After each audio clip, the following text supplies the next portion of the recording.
उत्तर प्रदेश के बुलंदशहर जिले से एक दिल दहला देने वाली वारदात की खबर सामने आई है। यहाँ घर घर जाकर सामान बेचने वाले 39 साल के एक यूसुफ नाम के शख्स की गांव के लोगों ने मॉब लॉन्चिंग कर दी। बताया जा रहा है कि गांव में सामान बेचने को लेकर यूसुफ का झगड़ा हुआ, जिसके बाद भीड़ ने उस पर बेरहमी से हमला कर दिया। पुलिस उसे गंभीर हालत में अस्पताल लेकर पहुंची, लेकिन इलाज के दौरान उसकी मौत हो गई। इस मॉब लॉन्चिंग मामले में राजेंद्र वर्मा और भरत नाम के 2 आरोपियों को गिरफ्तार किया गया है। मृतक के परिवार में उसकी पत्नी और 7 बच्चे शामिल हैं। दरअसल कस्बा छतारी के मोहल्ला नगला बंजारा का रहने वाला यूसुफ करीब 15 सालों से गांव-गांव में जाकर फेरी लगाकर आर्टिफिशियल ज्वेलरी बेचने का काम किया करता था। रविवार सुबह करीब 9 बजे अपनी ठेली पर वह सामान बेचने के लिए निकला था। भीमपुर गांव के पास कुछ लोगों ने उसे रोका और कथित तौर पर उसकी पिटाई कर डाली और उसे रोड किनारे फेंक दिया। इस बीच पुलिस की एक पेट्रोलिंग टीम ने यूसुफ को सड़क पर गंभीर रूप से घायल पड़ा हुआ देखा। उसके आधार कार्ड के आधार पर पुलिस ने उसके परिवार को बताया कि उसका एक्सीडेंट हो गया है। यूसुफ को घायल अवस्था में दानपुर अस्पताल ले जाया गया,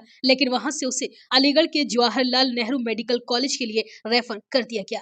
जब वहां उसकी हालत में सुधार नहीं हुआ तो उसके परिवार वाले उसे एक प्राइवेट अस्पताल लेकर पहुंचे, लेकिन डॉक्टरों ने उन्हें मेडिकल कॉलेज में ही इलाज जारी रखने की सलाह दी। लगातार गंभीर हालत और कई अंदरूनी चोटों की वजह से यूसुफ की इलाज के दौरान ही मौत हो गई। 8 दिसंबर को पोस्टमार्टम के बाद उसके शव को परिजनों को सौंप दिया गया। यूसुफ का शव गांव पहुंचते ही घर में चीख-पुकार मच गई। पत्नी और 7 बच्चों की रोती बिलखती तस्वीरें पूरे गांव को दहला गई। यूसुफ के परिवार का आरोप है कि लोगों ने यूसुफ की मॉब लिंचिंग की है। उन्होंने कहा कि यूसुफ के शरीर पर कई चोटों के निशान थे और उसके जेब से पैसे भी गायब थे। इस मामले में मृतक की पत्नी शकीला ने पुलिस को दी गई तहरीर में बताया कि उसका पति रविवार को फेरी लगाने भीमपुर दौराहा गया था। इसी दौरान 2-3 तथा कुछ अज्ञात लोगों ने उसके साथ मारपीट कर दी, जिससे वह गंभीर रूप से घायल हो गया। परिजनों ने बेहोशी की हालत में यूसुफ को अलीगढ़ के निजी अस्पताल में भर्ती कराया, जहां इलाज के दौरान यूसुफ की मौत हो गई। यूसुफ की पत्नी की तहरीर पर पुलिस ने 2 नामजद और कुछ अज्ञात लोगों के खिलाफ रिपोर्ट दर्ज की है। कोतवाली प्रभारी निरीक्षक रवि रतन सिंह ने इस मामले में बताया कि पुलिस ने